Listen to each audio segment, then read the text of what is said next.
Hello, I'm back. So, mag-drill na tayo sa pare. Parang i-connect na natin yung isang nagawa natin. Gagamit na tayo ng electric drill. Okay, let's start.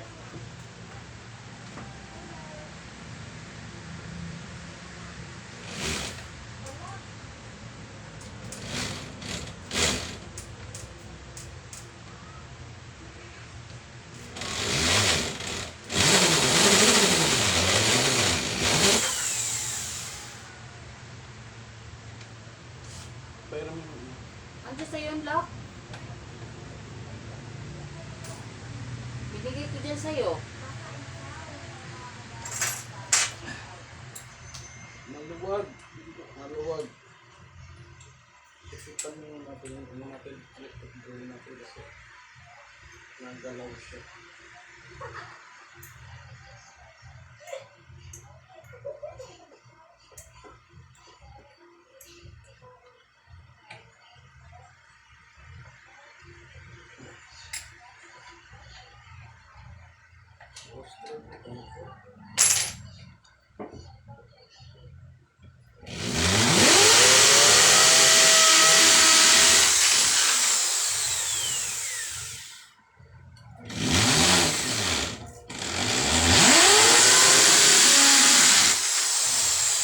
Bubutasan lang natin ng konti para malagyan natin ng screw.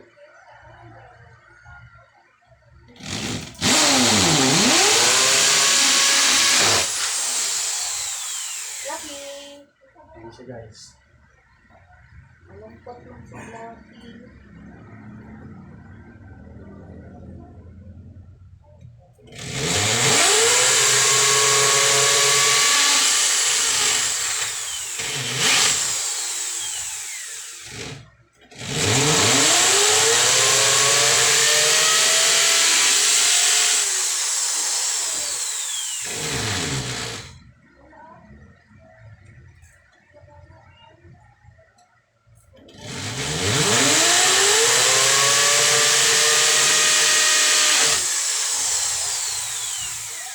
Lumampas. Ay.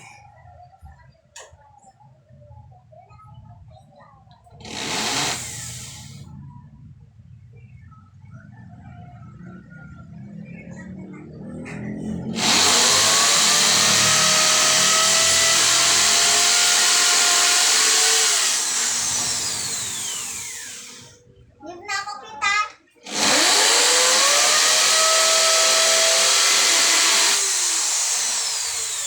Bye-bye!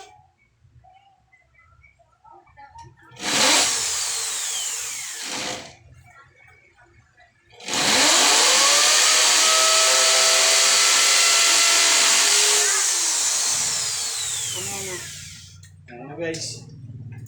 Butasan na natin yung siyam na butas ngayon. Karamihan sa pag gumagawa ng ganito, ang ginagamit na torque screw. So ako, hindi ako gumagamit ng torque screw. Gagawa tayo ng ibang kahoy ang pinuputol ko. Kahoy ang pinapangsalpa ko dyan para medyo matibay siya ng konti siguro kaysa sa torque screw. So, sa tingin ko,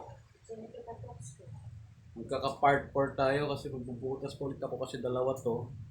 Isang malaki sa taas, isang maliit sa ibabaw. Ito kasi guys, dalawa kasi itong ginawa ko. Ito sa ilalim, ito sa ibabaw. Kaya sa tingin ko magkakaroon tayo ng part 4, part 1 kanina, paano ito pininturahan, pagputol. Tapos, paano pagkabit nitong handle niya, letter L. Ngayon, part 2, pagbutas ng dingding, pagsukat at pagbutas. Mamaya, gagawin natin.